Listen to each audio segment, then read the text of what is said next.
புதுக்கோட்டை மாவட்டம் அறந்தாங்கி அருகே இலங்கைக்கு கடத்துவதற்காக பதுக்கி வைக்கப்பட்டிருந்த சுமார் 110 கோடி ரூபாய் மதிப்புடைய ஹசீஸ் எனும் போதைப்பொருள் மற்றும் 874 கிலோ கஞ்சாவை பறிமுதல் செய்யப்பட்ட சம்பவம் மக்கள் மத்தியில் அதிர்ச்சியை ஏற்படுத்தியுள்ளது.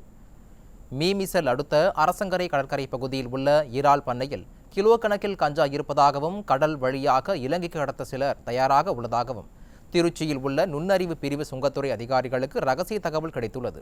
அதன் பேரில் இறால் பண்ணையில் நடத்தப்பட்ட சோதனையில் 110 கோடி ரூபாய் மதிப்புடைய 100 கிலோ எடை கொண்ட ஹசீஸ் எனும் போதைப் பொருளும் மற்றும் 1,05 லட்சம் ரூபாய் மதிப்புடைய 874 கிலோ கஞ்சாவும் சிக்கின. அவற்றை பறிமுதல் செய்த மத்திய நுண்ணறிவு பிரிவினர் ராமநாதபுரத்தில் உள்ள சுங்கத்துறை அலுவலகத்தில் ஒப்படைத்தனர். மேலும் இந்த கஞ்சா கடத்தல் தொடர்பாக எஸ்பி பட்டினம் பகுதியைச் சேர்ந்த இறால் பண்ணை உரிமையாளரான சுல்தான் என்பவரை தீவிரமாக தேடி வருகின்றனர். சர்வதேச போதைப்பொருள் கடத்தல் குற்றவாளி ஜாஃபர் சாதிக் விவகாரத்திற்கு பிறகு தமிழ்நாட்டில் தினந்தோறும் டன் கணக்கில் போதைப் பொருட்கள் பிடிபடும் செய்திகள் பொதுமக்களை அதிர்ச்சி அடைய செய்துள்ளது.